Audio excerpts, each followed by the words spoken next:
ওই যে একটা ঘটনা আমি আপনাদেরকে শোনাই, যে একজন একটা খাসি আর একটা গাধা পুষত।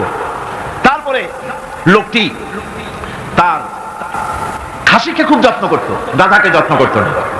গাধা একদিন খাসিকে বলছে, খাসি একদিন গাধাকে বলছে, গাধা তুই তো আসলেই গাধা। গাধা বলছে, তা আমি তো গাধাই, তা আমার এরকম গাল দিয়ে লাভ কি? গাল দিচ্ছে এই জন্য মালিক আমাকে কত যত্ন করে, তাকে লক্ষ্য করেছো? তোমাকে কিন্তু কোনো যত্ন করে না। বাইরে থেকে আসার সময় একটা থাপ্পড় দেয়, যাওয়ার সময় একটা লাথি দেয়, আর আমার এই ঘাড়ের উপরে হাত বুলায়, আমাকে গোসল করায়, ভুসি দিসি খাওয়ায়, কত যত্ন করে। দাদা বলছে, আসলে খাসি তোমার এত যত্ন কেন, তাকে তুমি জানো? কয় না, তা তো জানি না। তোমার যত্ন বেড়েছে, কোরবানির চাঁদ উঠেছে সেই জন্য। এই পৃথিবীতে অন্যায় কাজ করার পরেও যারা নাকি পৃথিবীর বুকে সুখ পায়, শান্তি পায়, কোন জিনিসের অভাব নাই, নেতৃত্ব আছে, ক্ষমতা আছে, বাড়ি আছে, গাড়ি আছে, ইন্ডাস্ট্রি আছে, সবকিছু আছে, কোন জিনিসের অভাব নাই, তারা অহংকারে মেতে ওঠে, ভাবে আল্লাহ বুঝি খুব রহমত করতেছেন। না, পর্যা পাও না সব এখানে শেষ করে দিল, ওর কিন্তু শান্তি নাই। শান্তি নাই, শান্তি তো আলাদা জিনিস, শান্তি আলাদা জিনিস। সৎ লোকেরা ছেঁড়া খাতা গায়ে দিয়ে ছোট্ট ঝুপড়ির মধ্যে থেকে যে আরাম পায়, অসৎ উপায় উপার্জিত টাকা দিয়া এসি রুমের ভিতরেও বড় লোকেরা সেই শান্তি পায় না। কথা ঠিক কিনা? সেই শান্তি পায় না। বড় লোক রোগের অভাব নেই, নানান রোগ, খাইতে পারে না। যদি পয়সার কিন্তু অভাব নেই, খাইলে কিন্তু প্রত্যেক দিন পোলাও, কোরমা, বিরিয়ানি, জর্দা, জম্মের খাওয়া খাইতে পারে, কোনো অসুবিধা নাই। কিন্তু ডাক্তার তার রুজিকে কন্ট্রোল করে দিয়েছে। ডাক্তার বলেছে খাসির চর্বি খাওয়া যাবে না, পাঙ্গাস মাছের পেটি খাওয়া যাবে না, লইট্টা ফিশ খাওয়া যাবে না। কি খাইতে হবে? খাইবার সকালবেলা ডিমের একটা পুষ, দুপুর বেলায় এক স্লাইস টুস, আর রাতের বেলায় ফলের এক কাপ জুস। রুজি কন্ট্রোল হয়ে গেছে। রুজি নেই, ঘরের মধ্যে শান্তি নাই, রিজ কন্ট্রোল হয়ে গেছে, ঘরেও শান্তি নাই। বউতে পছন্দ করে না, সে ঘরে আসছে, আসে তাকে বউ চলে গেছে আরেক জায়গায়। ছেলে মেয়েতে কথা শোনে না, বউতে শান্তি নাই, ছেলেতে শান্তি নাই, মেয়েতে শান্তি নাই। শান্তি, piece of mind, piece of mind, এটা টাকায় হয় না, বাড়িতে হয় না, গাড়িতে হয় না, কিসে হয়?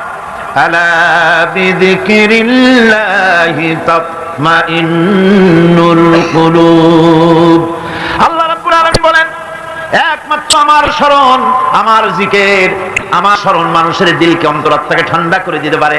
বান্দা যখন জিকির করে আল্লাহ আল্লাহ আল্লাহু লা ইলাহা ইল্লাহু, জোরে করেন আল্লাহ আল্লাহ আল্লাহু লা ইলাহা ইল্লাহু, সুবহানাল্লাহ আলহামদুলিল্লাহ লা ইলাহা ইল্লাল্লাহ, সুবহানাল্লাহ আলহামদুলিল্লাহ লা ইলাহা ইল্লাল্লাহ, লা ইলাহা ইল্লাল্লাহু মুহাম্মাদুর রাসূলুল্লাহ। কি বলেন, এই জিকিরে মজা লাগলো না খারাপ লাগলো? খারাপ লাগলো না মজা লাগলো? আল্লাহ রাব্বুল আলামিনের নাম কোন বান্দা যদি মহব্বতের সাথে দিলের সবটুকু আবেগ নিয়ে একবার যদি কোনো বান্দা ডাক দেয় আল্লাহ, আল্লাহ নয়, কি ডাক দেয়? আল্লাহ, বলেন আল্লাহ। একবার যদি দিল থেকে উচ্চারণ করে, दिल से जुबात निकलती है, असर रखती है, दिल से जुबात निकलती है, असर रखती है, पर नहीं मगर ताकत परवाज रखती है। দিলের থেকে যে কথা বের হয় সে কথা প্রভাব বিস্তার করে, ডানা নাই কিন্তু উঠতে পারে। যখন আল্লাহর গোলামেরা, আল্লাহর বান্দারা দুঃখে পড়ে, কষ্টে পড়ে মুখ থেকে একবার যদি আল্লাহ এই শব্দ বলে যদি চিৎকার মারে, রব্বুল আলামিন 70 বার সাড়া দিয়া বলেন, বান্দা কি চাও, আমি হাজির। শান্তিতে নয়, গাড়িতে নয়, ইন্ডাস্ট্রিতে নয়, মন্ত্রিত্বে নয়, শান্তি নাই। অসংখ্য পুলিশের পাহারায় থাকা লাগে সব সময়, শান্তি নাই। কে কোন জায়গা দিয়ে ফুটুস করে দেয়, ভরসটে অস্থির। বন্ধুগণ, গরিব মানুষ, টাকা দেয়, পয়সা নাই, সারাদিন ঠেলা গাড়ি চালাইছে, সারাদিন রিক্সা বেচ, সারাদিন কাজ করে ঘর মাত্র কলে বলে, ঘরের মধ্যে ঢুকেছে ভুসি দিয়া, মিহিন আটার ভুসি, সেই ভুসি দিয়ে রুটি বানানো হয়েছে। ওই রুটি খেতে দেওয়া হলো, বউ পাশে বসে বাতাস করতেছে, ঘাম মোছাই দিতেছে, আর একটু খাও, এরপরে যত্ন করে খাইতে দিল। গরিব মানুষ খাইয়া খুইয়া শুয়ে গেছে, ঘরের মধ্যে এসি নাই, গদি নাই, ঘরের ভিতরে তো সুখ নাই, ল্যাপ নাই, শর্ট বিছায় দিয়েছে। বালিশটা এত শক্ত মনে হয় যেন ইটের উপরে কভার লাগানো। এই বালিশের উপরে মাথা রেখে ঘুমা শুয়ে গেল। সিডেক্সিন খাওয়া লাগে নাই, রিল্যাক্সিন খাওয়া লাগে নাই, ভেলিয়াম খাওয়া লাগে নাই, মরাডন খাওয়া লাগে নাই, ঘুমের ঔষধ একটাও খাওয়া লাগে নাই। শুয়ে এমন ঘুম দিল, নাকের আওয়াজে ট্রাকের ইঞ্জিনের আওয়াজ ফেল করে গেল। দেখছেন অবস্থা? শান্তি টাকা দিয়া পয়সা দিয়া হয় না, শান্তি দেন কে? জোরে বলেন কে? এই জন্য আল্লাহ রাব্বুল আলামিন যারা সৎকর্মশীল বান্দা হন, ওই বান্দাদেরকে মানুষেরা ভালোবাসে। সৎকর্মশীল বান্দা মাওলানা শামসুদ্দিন সাহেবের কত গাড়ি আছে, কত ইন্ডাস্ট্রি আছে, মানুষে ভালোবাসে কিনা? কোন ভালোবাসে কিনা? একটা নমুনা দেখাইলাম। যারা দিনদার, পরহেজগার, ইমানদার, সৎকর্মশীল, আল্লাহ তাদের ব্যাপারে কি করে শোনেন। ইন্নাল্লাযীনা আমানু ওয়া আমিলুস সালিহাতি সায়াজআলু লাহুমুর রাহমানু উদ্দা। আল্লাহ পাক বলেন যারা নাকি ঈমান এনেছেন আর আমলে সালেহ করে, রব্বুল আলামিন তার বান্দাদের দিলের মধ্যে তার জন্য মহব্বত পয়দা করে দেন। মানুষেরা ভালোবাসে, মহব্বত করে। সম্রাট আকবর নাম শোনেন নাই? কোথাকার প্রেসিডেন্ট? ভারতবর্ষে। কত বড় নাম করা ব্যক্তি, দ্বীন ইলাহি চালু করলো, তার নামে আল্লাহু আকবার চালু করলো। আল্লাহু আকবার বলতে যেন তারে বোঝানো হয়। জিল্লে ইলাহি বলে ঘোষণা করা লাগলো তাকে। তার সামনে মাথা নত করার ব্যবস্থা করে দিল, কুর্নিশের ব্যবস্থা করে দিল। হযরতে মুজাদ্দিদ আল বিসানি রাহমাতুল্লাহ আলাইহি এর বিরোধিতা করলেন। বিরোধিতা করার পরে সম্রাট জাহাঙ্গীর তার জেলের মধ্যে ঢুকাই দিল। তাকে যখন দরবারে দাওয়াত দিয়েছিল, একটা গেট বানালো যাতে করে তার মাথা নিচু করে ঢোকা লাগে। আল্লাহর মাহবুব বান্দা মুজাদ্দিদ আল বিসানি রাহমাতুল্লাহ আলাইহি তিনি মনে করলেন এখানে গেটটা নিচু করা হয়েছে যাতে করে আমি মাথা নিচু করে ঢুকি, আর এটাই সে কুর্নিশ হিসেবে ধরে নেবে। তিনি মাথা নিচু করলেন না, মর্দে মুজাহিদ বাদশার দরবারে নিজের বাম পাখানা আগে ঢুকাইয়া দিলেন। এই অপরাধে তাকে কারারুদ্ধ করা হলো। জেলখানার ভিতরে তিনি আছেন। কয়েক মাস পরে জেলার সাহেব চিঠি লিখেছেন বাদশার কাছে, জাহাপানা জেল তো হয় চোরের জন্য, ডাকাতের জন্য, বদমাশদের জন্য। কারে পাঠাইলেন জেলখানায়? মুজাদ্দিদ আল বিসানি নামক যে ব্যক্তিকে জেলে পাঠিয়েছেন। তিনি আসার পরে কয়েক মাসে আমার জেলের মধ্যে চোর আর ডাকাত যা ছিল সব আল্লাহর ওলিতে পরিণত হয়ে গেছে। সম্রাট আকবর সেকেন্দ্রায় তার কবর রয়েছে, কেউ জিয়ারত করতে যায় না। মুজাদ্দিদ আল বিসানি রাহমাতুল্লাহ আলাইহি হযরতে খাজা মুঈনুদ্দিন চিশতি রাহমাতুল্লাহ আলাইহির দরবারে আজও হাজার হাজার মানুষ কবরের কাছে জিয়ারত করতে যায়। দিনদার, ইমানদার, সমস্ত নবীদের উপর সৎকর্মশীল হলে আল্লাহ পাক তার মহব্বত মানুষের দিলের মধ্যে পয়দা করে দেন। ভাইরা আমার, ওযু করুন, একটা রুমের মধ্যে একা চলে যান, দরজা বন্ধ করে দিন। এই পৃথিবীর বুকে ভালো কাজ যারা করে তাদের জন্য ফুল বিছায় কেউ দেয় না। কান ধরে আল্লাহর কাছে বলতে থাকে, আল্লাহ ফুল দেয় না, কণ্ঠকা কীর্ণ থাকে। এই সমাজের একজন মানুষ কালিমার দাওয়াত দিয়েছিলেন, এই কারণে নবী কোনো ফুলের বিছানা পান নাই, ফুলের মালা পান নাই। কাফির বেঈমানেরা নবীজিকে মারধর করেছে, দান্দার মোবারক শহীদ করেছে। হযরত বিলালকে উটের পায়ের সাথে বেঁধে দিয়ে উট তাড়ায় দিয়েছে, দড়ির মাথায় বেলাল বাঁধা। পিঠের থেকে চামড়া খসেছে, মাথা থেকে চামড়া খসে গেছে। উত্তপ্ত মরুভূমির উপরে হযরত বিলালের রক্তাক্ত শরীরকে চিৎ করে শোয়াই দিয়েছে। চতুর্দিকে কাফেরেরা দাঁড়ায়া লোহার ডান্ডা দিয়ে তাকে পিটাইছে আর বলেছে, লাত মানাতির উপরে এখনো ঈমান আন। হযরত বিলাল একটা ঠান্ডা আঙ্গুল কোন রকম আকাশের দিকে উঁচু করে বলেছেন, আহাদ আহাদ আহাদ, লা ইলাহা ইল্লাল্লাহ, লা ইলাহা লা ইলাহা ইল্লাল্লাহ মুহাম্মাদুর রাসূলুল্লাহ।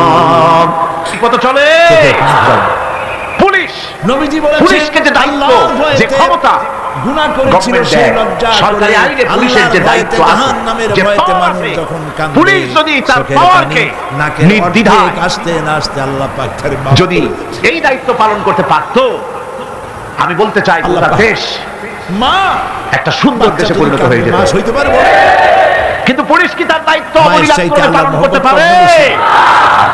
মহব্বত কার 100 বহু ভাগ কষ্ট করেছেন। করে খাগড়াছড়ি এক মুসলমানের ভাগ পাহাড় ঘুরে ঘুরে বিশ্বের মাঝে বড় ছড়িয়ে টাকা দিয়েছে। আন্দারে ধরে ফেলেছে, আর 99 বড় ভাগ চোরাচালানি স্বর্ণ আল্লাহ চোরাচালানকারী তাদের রাখছেন। বড় একটা ডাকাতরে ধরে একটা ফেলাইছে, ভাগ ছেড়ে দিলেন জীবনের ঝুঁকি নিয়ে পৃথিবীতে। ধরছে।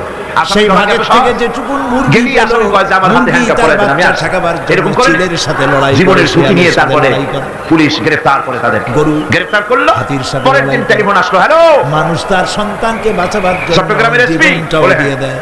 আরে মিয়া, তুমি ধরছো একটা কারে? ভাগের যতটুকু ধরছি তো বল তুমি আরে। সেই মহব্বত যদি আমার এত কেন তীব্র ধরলা না? হয় স্ত্রীর জন্য, সন্তানের অস্ত্র জন্য, শুদ্ধা ধরছি। তাহলে কি হয়? 99টা তোমার ভাগ মাকে লোক অস্ত্র মহব্বত শুদ্ধা যে ছাড়িয়ে দিবি যদি আল্লাহর চাকরি করতে চাস। বান্দার জন্য তার দয়া কথা কত ঠিক বেশি। কিনা? এগুলি অনেক আগে হতো, আজকাল হয়তো হয় না। এই জন্য আজকাল হয়। আমি খবরের কথা কেন ভিতরে বললাম? প্রশ্ন হবে, থানায় কে তোমার রব? আসামিদেরকে ধরা দলের ব্যক্তি হয়, বলবে, রব্বি জেল হয়ে গেল, আল্লাহ। 6 মাস পর বেরিয়ে গেল। আমার রব আল্লাহ। থানায় তার নামটা ওমা আসামি দিনুকা খাতায় লেখা গেল, চোর হিসাবে, ডাকাত হিসাবে, সন্ত্রাসী হিসাবে, চোরাচালানের হিসাবে, ঠিক কিনা? ওমান আবার নবিয়ুকা, ধরা তোমার পড়লো, নবীকে আবার নাম উঠলো, আবার ধরা পড়লো, আবার ওই নাম লোক উঠলো, বলবে, নবিয়ুনা জেল থেকে মুক্ত হলো না, মুহাম্মাদুর ঠিকই থাকলো খাতায়। রাসূলুল্লাহ সাল্লাল্লাহু আলাইহি কিন্তু ওয়াসাল্লাম। কোন বান্দা যদি হাদিসে গুনাহ এসেছে, করে, ওই সময় আল্লাহর নবীজির চেহারা বান্দার মোবারক জন্য দেখানো যে হবে। খাতা আছে, ফেরেশতারা প্রশ্ন যেটা করা লেখে, হবে, ওইখানে মা গুনার কুনতা খাতায় তার নাম তাকুলু উঠে গেল। বিহাদার রাজুল, এই লোক রব্বুল সম্পর্কে আলামিন বলেন, তোমার আমার ধারণা কি? বান্দা যদি লোকটি গুনাহ বলবে, করার পর হাদা বুঝতে পেরে যখন তওবা করে, নবিয়ুনা তখন মুহাম্মাদুর শুধু গুনাহ মাফ করি না, রাসূলুল্লাহ গুনার খাতা সাল্লাল্লাহু থেকে আলাইহি নামটাও আমি মুছে ফেলে দেই। আমার বান্দা সঙ্গে যখন সঙ্গে শয়তানের গায়েব ওয়াসওয়াসা থেকে করে আওয়াজ একটা নেকে হবে, একটা গুনাহ নিয়ত ফাফরিশু করবে, গুনাহ করার নিয়ত করবে, গুনাহটা করে নাই, পাপ লিখবে না। গুনাহ করা হয়ে যাওয়ার আমার পর ফেরেশতারা একটা গুনার আমার জন্য একটা বান্দার গুনাহই জন্য লিখবা। জান্নাতের বিছানা আর কবরের যদি আমার মধ্যে বান্দা বিছায় দাও, কোন আর একটা আমার নেকির কাজের বান্দাকে নিয়ত করেছে, জান্নাতের হজের নিয়ত করেছে, হজে যায় নাই, মাদ্রাসা মসজিদের দান করবে, জান্নাতের পোশাক পরে। চট্টগ্রাম তাফসীরুল কোরআন মাহফিলে দান করবে, করে নাই, জান্নাতের বিছানা এখনো বিছায় দাও। শুধু নিয়ত করেছে, আর তার কবর থেকে নেক প্রশস্ত নিয়তের কারণে করিলাম, আমলনামায় তার একটা নেকি লিখে দিবা। যদি তার চোখের দৃষ্টি যায়, আর অন্তর যখন বড় বানায় দাও কবর। নেকের কামটা করা হয়ে যাবে, আল্লাহ পাক ফেরেশতারা বলেন, বলবেন, মান জাআ বিল হাসানাতি ফালাহু আশরু আমসালিহা। নেকির কাজটা যখন করা হয়ে যাবে, আমার বান্দার আমলনামায় একটা নেকের পরিবর্তে 10টা গ্রেস ভাই মার্ক সাহেব, লাগাইয়া 10 গুণ এই বাড়াইয়া পৃথিবীর দিবা। সব ফাঁকিবাজি, মোহ, সব মোহ। আমি বান্দা, আল্লাহ স্ত্রী, পাক বলেন, পুত্র, বান্দার কোন পরিজন, আমলের মা, উপরে আমি বাবা, জুলুম করি না। বান্দা যদি যে সব কাজ আল্লাহকে করবে, ভয় করবে। সমস্ত নেক কাজের জন্য আল্লাহকে আমি তাকে ভয় সৎ করে দান চলবে। করব। শুধু ভয় করতে তাই না, পারলাম। সৎকর্মশীল ব্যক্তিদের এখন রুজিতে আমি বরকত দিয়ে দিব। সুবহানাল্লাহ। কোন ভালো কাজ যারা করবে, তাদের রুজিতে আল্লাহ পাক কি করবে? রোজা আসছিল তাকওয়া সৃষ্টি করার জন্য। والذين সারা জীবন آمنوا রোজা রাখলাম, وعملوا মুত্তাকি الصالحات এটা ঠিক لهم কিনা বলুন? مغفرة সারা জীবন রোজা ورزق রাখলাম। كريم। এখনো যারা মিথ্যা ঈমান কথা আনবে বলে, এবং ভালো কাজ ওজনে কম করবে, দেই, আমি খাদ্যে তাদেরকে ভেজাল দেই। উত্তম কথা ঠিক রিজক কিনা? দান করব। মিথ্যা কথা বলতেছে। শুধু মিথ্যা তাই কথা নয়, বলা কবিরা আমলে গুনাহ। সালিহ যারা মিথ্যা করবে, কথা বলা সমস্ত সৎকর্মশীল গুনাহ। লোকদের, তাদের জন্য কোথায় রয়েছে কোথায় আমার কাছে মিথ্যা ক্ষমা বলা মাগফিরাত। দোকানদারি وإني করতেছেন, কষ্ট করে মাল لغفار কিনছেন, لمن লাভের জন্য تاب কিনছেন, মিথ্যা কম কেন? وآمن وعمل ওজনে কম صالحا দিচ্ছে। ثم বেজাল দিতেছে। اهتدى। বেজাল দিয়া কম দিয়া নিঃসন্দেহে আমি কত টাকা ক্ষমাশীল উপার্জন করবেন? ওই আর সব কতদিন বান্দাদের খেতে জন্য পারবেন? যারা সৎ কাজ করে, চাউলের মধ্যে আমলে তুষ সালেহ করে, দিলেন, নেক পুরা কাজ করে, দিলেন, পাথর আর দিলেন। গুনাহ থেকে তওবা করে, আর এই তওবার উপরে হেদায়েতের উপরে টিকে ওজন থাকে, দিতে গিয়ে আমি একটু তাদের খিস গুনাহ দিয়ে কাশি ধরে। আমি রব্বুল আলামিন যেদিকে মাফ করে দেই। আর মালটা আল্লাহ যেদিকে পাক সেদিকে ওয়াদা কিছু করেছেন, কিছু করে দেয়। নেক যে কাজ কেনে যদি সে হও, মনে করে, মাশাআল্লাহ, সৎকর্মশীল লোকে যদি বাবা তোমরা আমাকে হও, বেশি দিছে। তাহলে নেক কিন্তু কাজের বাড়ি যেয়ে বিনিময়ে দেখবেন, আমি রব্বুল আলামিন আপনারা তোমাদেরকে 14 রাষ্ট্র গ্রাম ক্ষমতা দান করব, যেমন করে 14 তোমাদের গ্রাম পূর্বপুরুষদেরকেও রাষ্ট্র ক্ষমতা দিয়েছিলাম। এখন তো গ্রাম রাষ্ট্র বলে। ক্ষমতা হচ্ছে সুলতান আগে তো আমরা নাসির যাকে বলা সঠিক হয়েছে, বলছি, এখন গ্রাম বলে সাহায্যকারী সুবিধা। শক্তি।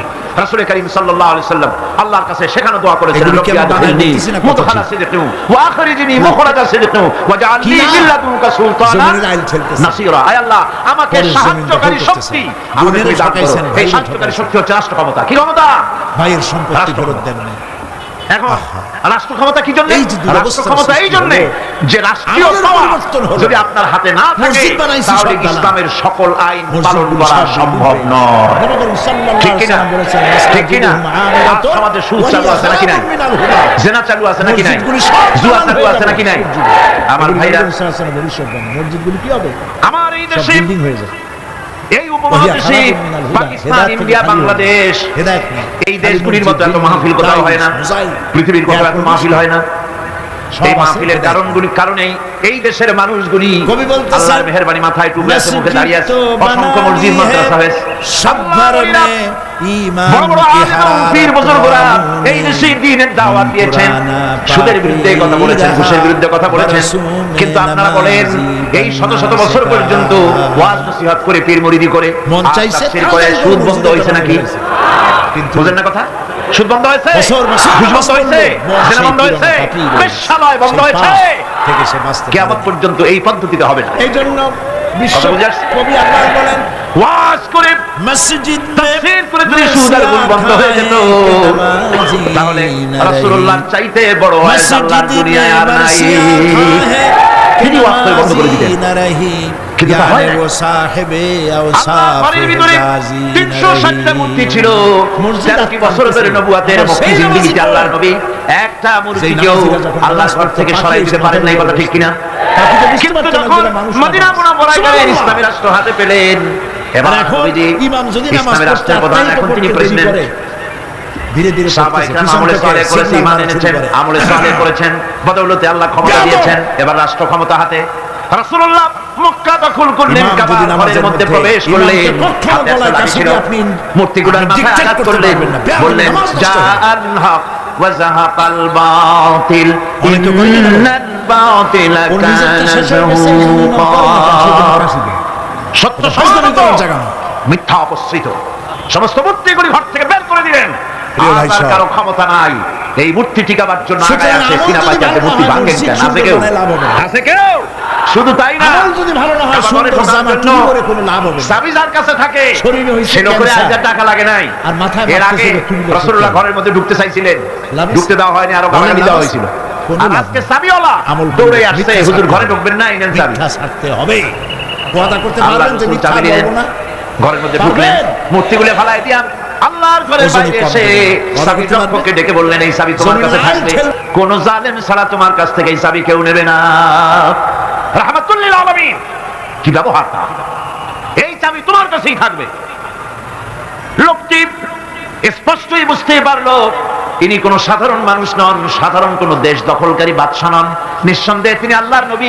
তিনি পড়ে নিলেন লা ইলাহা ইল্লাল্লাহু মুহাম্মাদুর রাসূলুল্লাহ। আজ পর্যন্ত ওই চাবি ওই বংশের লোকের কাছেই থাকে, কারণ রাসূলুল্লাহ বলেছেন জালেম ছাড়া এই চাবি তোমার কাছ থেকে কেউ নেবে না। এখন বাদশাও চাবি নেয় না, যেহেতু হাদিস অনুযায়ী জালেম হয়ে যাবে। রাসূলুল্লাহ ঘরে ঢুকলেন, মূর্তিগুলি ভালাই দিলেন, আজ সুদ বন্ধ করে দিলেন, ঘুষ বন্ধ করে দিলেন। বাংলাদেশে কিয়ামত পর্যন্ত যদি ওয়াজ হয়, সুদ ঘুষ বন্ধ হবে না। তবে হ্যাঁ, বাংলাদেশে একটা জায়গা আছে যেখানে বসে সুদ একদিনই বন্ধ করে দেওয়া যায়। সেটা কোন জায়গা? কোন জায়গা? আপনারা খুব ভালো করে বুঝেছেন, সেটার নাম সংসদ। কিন্তু গোটা জাতির কপাল খারাপ, যারা সুদকে মায়ের সাথে জিনা করার মতো গুনাহ মনে করে, সেই লোকগুলির আধিক্য পার্লামেন্টে জাতি বানাইতে পারে নাই।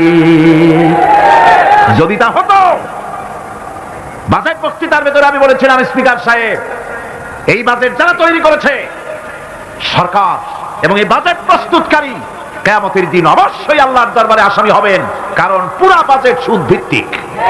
আর সুদকে আল্লাহ পাক হারাম করে দিয়েছেন, জঘন্যতম হারাম।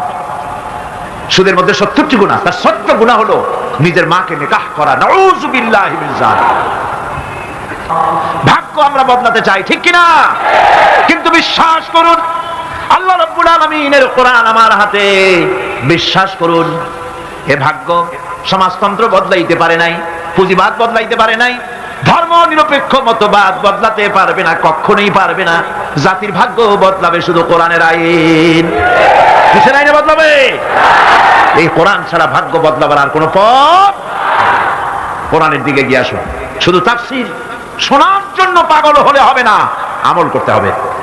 মাওলানা সৈয়দ সালমান নদভী সাহেব তিনি যে কথাটা বলেছেন, কি দারুণ কথা বলেছেন। তাফসীর শুধু শুনলে হবে না, শুনে এক একজন দায়ী হয়ে যান, আপনারা কোরআনের দাওয়াতকারী হয়ে যান, বাড়ি বাড়ি ডোর টু ডোর চলে যান, মানুষকে বুঝান জাতীয়তাবাদ, পুঁজিবাদ, সমাজবাদ, ধর্মনিরপেক্ষ মতবাদ সকল বাদের পরিণতি বরবাদ। ইসলামের পরিণতি আবাদ। ইসলামের পরিণতি কি? আবাদ। ইসলামের দাওয়াত দেন, কোরআনের দাওয়াত দেন, আর প্রস্তুতি গ্রহণ করুন। নির্বাচন যখন আবার আসবে কোরআনের লোকগুলো পাঠাই দিবেন। আল্লাহ যেন তৌফিক দেন, আল্লাহ যেন তৌফিক দেন। জোরে কোন আমিন। ভাইরা আমার, আমলে সালেহ যারা করবে, সৎ কাজ যারা করবে, আল্লাহ তাদের জন্য জান্নাত দান করবেন। জোরে বলেন সুবহানাল্লাহ। রব্বুল আলামিন বলেন, والذين آمنوا وعملوا الصالحات سندخلهم جنات تجري من تحتها الأنهار خالدين فيها أبدا। আল্লাহ রাব্বুল আলামিন বলেন, যারা ঈমান এনেছে আর যারা সৎ কাজ করেছে আমি তাদেরকে অবশ্যই জান্নাত দান করব। সুবহানাল্লাহ। এমন জান্নাত দেব যেই জান্নাতের নিচের থেকে সতত প্রবাহিত নহর প্রবাহিত রয়েছে। এত সুন্দর জান্নাত তারা পাবে। এটা হচ্ছে আল্লাহর ওয়াদা। এটা কার ওয়াদা? সৎকর্ম যদি করেন, ভালো কাজ যদি করেন, আল্লাহ পাক সৎকর্মশীলদের জন্য জান্নাত দিবেন। তারপরে আল্লাহ আবার কি বলছেন শোনেন। আল্লাহ পাক বলেন, সন্দেহ করো না, আমার কথায় কোনো সন্দেহ করো না। ওয়াদাল্লাহি হাক্কান ওয়া মান আসদাকু মিনাল্লাহি কিলা। আল্লাহর ওয়াদা অবশ্যই হক। আল্লাহর চাইতে সত্যবাদী আর কে হতে পারে? কে হতে পারে? আল্লাহর কথাগুলো বিশ্বাস হয় না। ওই যে নির্বাচনের সময় কে একজন কইল, এবার আমাকে পাঠাও, জম্মের খাওয়া খাইবা, রাস্তাগুলো সোনা দিয়ে বানাই দেবো, গরু গাড়ি চাকার মতো জিলাপি বানাই দেবো, খাইতে গিয়ে শীত হয়ে থাকবা। মানুষেরা মহব্বতের ঠেলায় অস্থির। আরে মুসলমান, একটা শাড়িতে ভুলে যায়, একটা লুঙ্গিতে ভুলে যায়, 10টা টাকায় ভুলে যায়। আপনারা মনে কিছু নেবেন না তো? একটা ছাগলও তার দাম হয় 500 টাকা, 1000 টাকা, 2000 টাকা, কিন্তু নির্বাচনের সময় আল্লাহর বান্দাদের দাম যারা ভোট দিতে যায়, এই ছাগলের চাইতে কমে যায়। 50 টাকা, 100 টাকা বিক্রি হয়ে যায়। আপনারা কিছু মনে নিলেন না তো? রাগ করেন না, আমি দৃষ্টান্ত দেওয়ার জন্য দুঃখিত। এটা হলো বাস্তব, এটা আমাদের সমাজের বাস্তবতা। আমাদেরকে বুঝতে হবে, আমাদেরকে চিনতে হবে কার পিছনে দৌড়ায়। ওটা কি নামাজ পড়ে? ও তো আল্লাহর হক আদায় করে না, মানুষের হক আদায় করবে কিভাবে? ওর নামাজ নাই, ওর চরিত্র নাই, মদ খায়, বউ মত্তায় থাকে না, কিসের নেতা? নেতৃত্ব তো সেই দিতে পারে যার দিন আছে, ঈমান আছে, চরিত্র আছে, আল্লাহরে ভয় করে।